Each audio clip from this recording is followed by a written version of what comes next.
আপনার গাড়িটা একটু স্টার্ট দেন তো।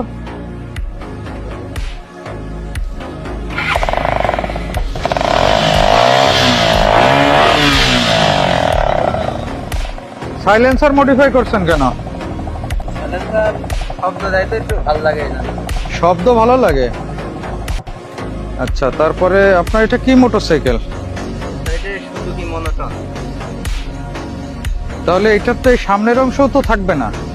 না স্যার, এইগুলো সামনে আলাদা করে লাগানো হয়েছে। না, আপনি তো এটা লাগাতে পারবেন না, লাগাতে পারবেন না। যাই হোক, আপনি এত ব্যস্ত হয়ে কোথায় যাচ্ছেন, হেলমেট আনলেন না? স্যার আমি তো ইমার্জেন্সি কাজ যাচ্ছি তো স্যার, এই জন্য। তো হেলমেট ভুললেন কেন? এত ইমার্জেন্সি কাজ, আপনি হেলমেট ভুললেন কেন? স্যার গার্লফ্রেন্ড বসে আছে তো রেস্টুরেন্টে, এই জন্য দেখা করতে যাচ্ছে, আমার খেয়াল নেই ও ইমার্জেন্সি। যাক, ভালো, আপনি গার্লফ্রেন্ডের সাথে দেখা করতে। তুই চিন্তা করে দেখ ভূপেন, নারী জাতির ছলনায় পড়ে মানুষ কিভাবে ধ্বংস হয়ে যায়।